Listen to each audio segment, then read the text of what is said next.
أمتنا تشبه بنيانا وليبقى البنيان قويا، نتعاون في الخير جميعا، نتكاتف في الحق سويا، ولننشر في كل مكان أخلاقا فاضلة عليا ولنبذل. بسم الله والحمد لله والصلاة والسلام على أشرف خلق الله سيدنا محمد وعلى آله وصحبه أجمعين. السلام عليكم ورحمة الله تعالى وبركاته. أهلا وسهلا ومرحبا بكم أعزائي المشاهدين والمشاهدات في موضوع جديد وحلقة جديدة من برنامجنا من هنا نبدأ. طبيعة الحياة سبحان الله يعني دائما في تغيير. يعني يمكن نحن الآن نلاحظ إنه كيف الأيام تمضي، كيف الشهور تمضي والسنة تليها السنة، يعني هكذا تمر الأعوام يعني، وهذه طبيعة الحياة. التغيير هو من السنن الكونية، لكن إن شاء الله يعني نرى كيف هذا التغيير من خلال حلقتنا اليوم، كيف نوظف التغيير لحياة أفضل.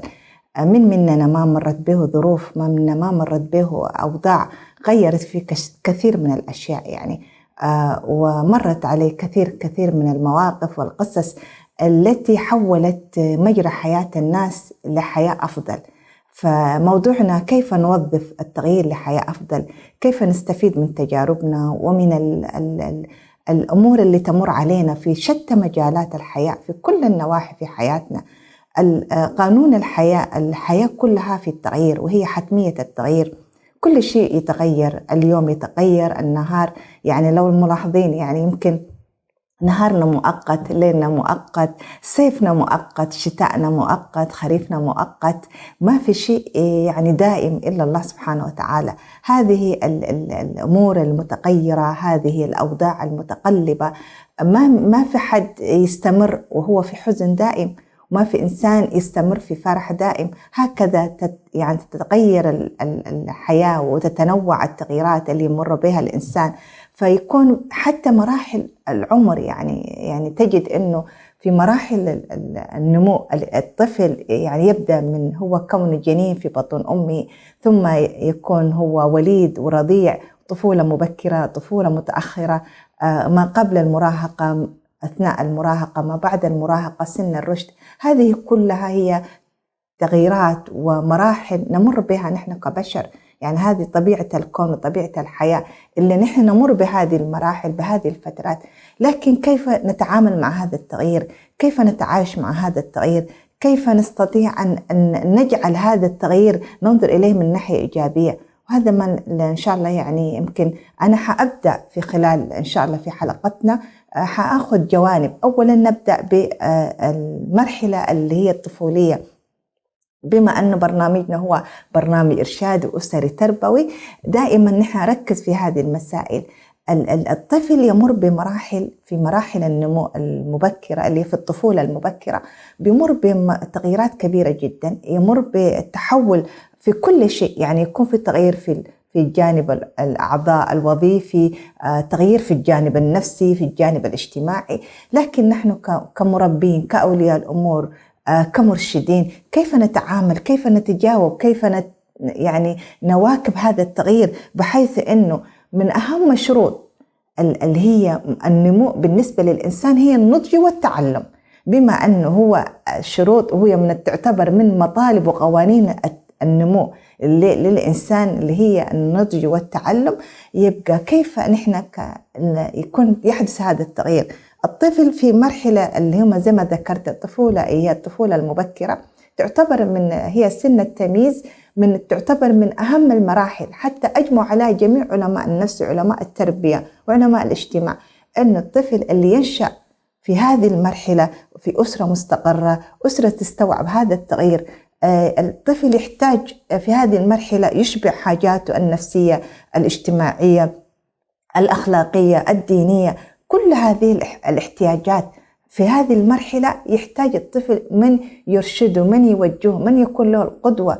في هذا التغيير لابد نستوعب نحن كأولياء الأمور وكمربين في مؤسساتنا التعليمية والتربوية، يجب أن نستوعب هذا التغيير، هذه المراحل اللي يمر بها الإنسان، الطفل خاصة، كيف نستوعبه، كيف نوظفها، كيف نكون نحن مرشدين لهذا الطفل، اللي هي خاصة من بداية مرحلة المدرسة. يبدأ من احتياجات الطفل ينفتح على الآخر، يبدأ في التفاعل الاجتماعي، وهنا يبدأ تقديره لذاته، احترامه لذاته، ينعكس من خلال نظرة الآخرين لهذا الطفل. فأنا أدري، أنا مثلا كمربية كمرشدة كوالية أمر، أعرف أن هذا الطفل في هذه المرحلة أي نوع من الدعم يحتاج، أي نوع من التوجيه يحتاج، أي نوع من الانضباط يحتاج حتى ينمو بطريقة سليمة وبطريقة صحيحة. هذه من ضمن الأشياء اللي نحن نحتاج نتعلمها، نتعرف عليها. يعني أحيانا سبحان الله تجد أنه كثير من الأخطاء يرتكب في حق الطفل في هذه المرحلة يؤثر في المرحلة اللي بعدها، وهذه واحدة من كذلك من قوانين النمو، أن المرحلة السابقة تؤثر في المرحلة اللاحقة. ما حدث للطفل من بعد التعثرات، من بعد الضغوط، من بعد الصعاب اللي مر بها في مرحلة الطفولة بتأثر في مرحلة المراهقة، وهكذا تمر. يعني نحن نحتاج في هذه المرحلة كيف نقرص في أبنائنا أن يكون عندهم ثقة في نفسهم، كيف يتقبلوا هذا التغيير، كيف يتعاملوا مع هذا التغيير، كيف نحن في كل فترة من فترات عمر هذا الطفل نحمل المسؤولية، نشعر بذاته، ندعمه من كل النواحي حتى يكون هذا الشخص يعني يكون شخصية قوية، ويكون عنده الصمود، تكون عنده العزيمة، تكون عنده هذه القوة اللي دائما ديننا أمرنا بها: المؤمن القوي خير وأحب إلى الله من المؤمن الضعيف. في أثناء التغيير إذا كان الإنسان ضعيف هش، يعني إنسان يمر بهشاشة نفسية، ما حيستطيع أن يواجه تقلبات الحياة. يعني الطفل بدأ في المرحلة الابتدائية، الآن بدأت هذه النقلة، فهذه النقلة تحتاج لمن يتعامل معها بنوع من التقدير، بنوع من الفهم. أنا أعرف أن أنا كطفل الآن اختلطت مع الآخرين، راعي حقوق الآخرين، أتعلم فيه العدل، أتعلم فيه أنه أنا أحترم القوانين وأكون منضبطة جدا.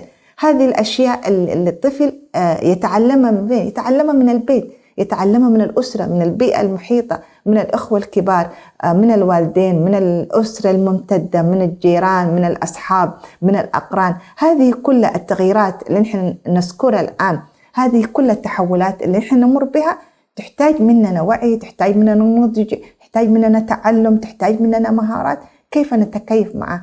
لماذا؟ حتى يكون حياتنا، نحول حياتنا، هذا التغيير يحول حياتنا للأفضل.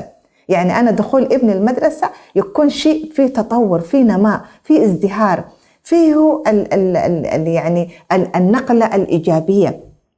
هذه النقلة لا تخلو من صعاب، لا تخلو من ضغوط، لكن الشخص اللي يمتلك أدوات يستطيع أن يتعامل مع هذه التغييرات. نحن دائما نبدأ بداية من الأطفال، ثم ننتقل إلى ما بعد ذلك اللي هي مرحلة المراهقة، مرحلة الطفولة المتأخرة. هذه التحول كذلك في مرحلة المراهقة يحتاج من يجد، يعني الشاب من يجد يكون له سند، يكون له داعم، لأنه طبيعي أنه بتحصل تغييرات كثيرة، يكون في تغيير من الناحية النفسية، من الناحية اللي هي حتى طريقة تفكير الشاب، طريقة يعني فهمه وإدراكه لما يحيط به.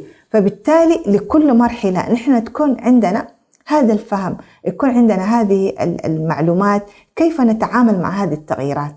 يعني أنا أذكر من بعض الأشياء ودائما نحن نذكرها يمكن في كثير من محاضراتنا، اللي هي كثير من الأخوات، يعني خاصة يعني الأم، لأنه الفترة الطفولة المبكرة يعني ترتبط ارتباط وثيق جدا بالأم، ويمكن يعني كثير من المشكلات، كثير من الاضطرابات النفسية بتحصل للطفل نتيجة في مرحلة هذه الطفولة المبكرة حصل عنده مشكلة، وطبعا انتقلت من بعد هذه التهيئة للمرحلة اللي تليها اللي هي الطفولة المتأخرة، ثم بعد ذلك المراهقة. فهذه السلسلة التغييرات في مراحل النمو اللي تحصل بالنسبة للفرد بتأثر. أنا كنت أذكر يعني يمكن في النقطة اللي ذكرتها إنه كثير من الأخوات والأمهات يكون هي يعني سبحان الله يعني ما تكون مدركة لهذا التحول. أحيانا يكون من طبيعة المرحلة أن الطفل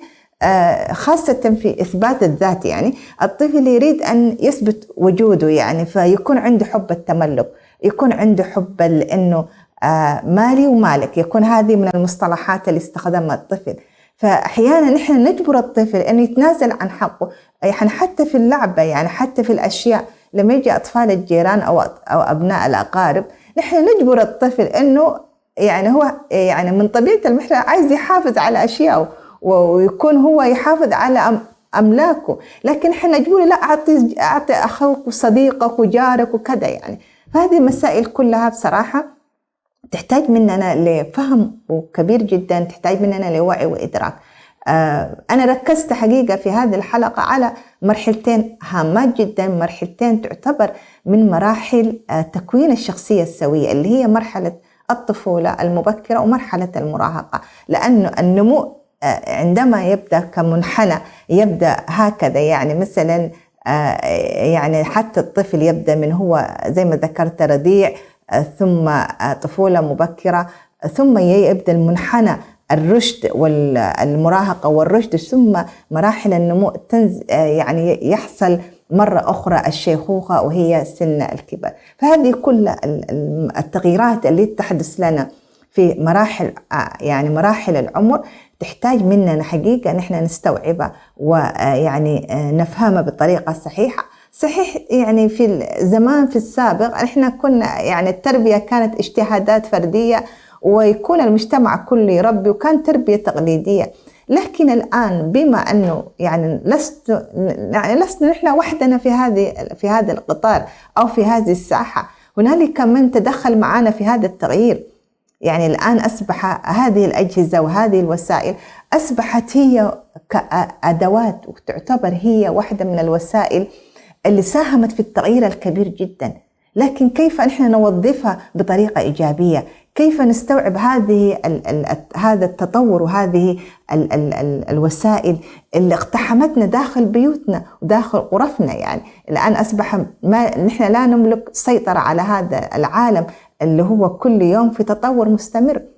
لكن كيف هذا التغيير وكيف هذا التحول نحن نوظفه بطريقة إيجابية؟ كيف نستوعبه؟ ما يكون نحن فقط حتى نتخلص من أبنائنا، حتى نتخلص من مشاكلهم ومن إزعاجهم. أحيانا نحن نشغل أبنائنا بهذه الأجهزة، فبالتالي أصبح هنا التغيير يعني بياخد مجرى آخر.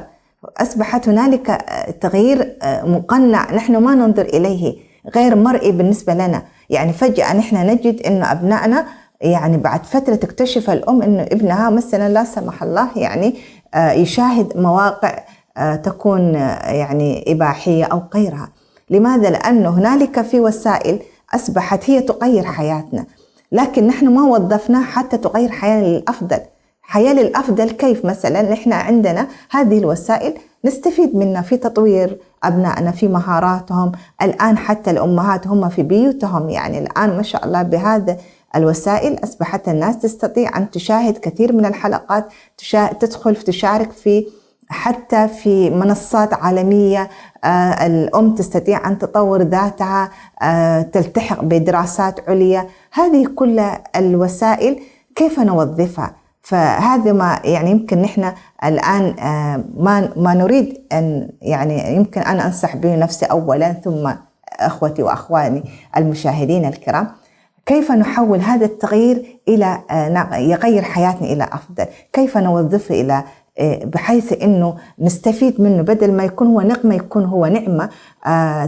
تقريبا يعني يمكن نحن وصلنا لنهاية حلقتنا، وإن شاء الله يعني في الحلقة القادمة حأتناول جانب آخر من التغييرات التي تحدث لنا. إحنا في حلقتنا هذه ركزنا على مراحل النمو خاصة الطفولة والمراهقة، لكن إن شاء الله يعني نواصل الحديث في الحلقة القادمة. أكتفي بهذا، نستودعكم الله، والسلام عليكم ورحمة الله وبركاته. أمتنا تشبه بنيانا وليبقى البنيان قويا، نتعاون في الخير جميعا، نتكاتف في الحق سويا، ولننشر في كل مكان أخلاقا فاضلة عليا.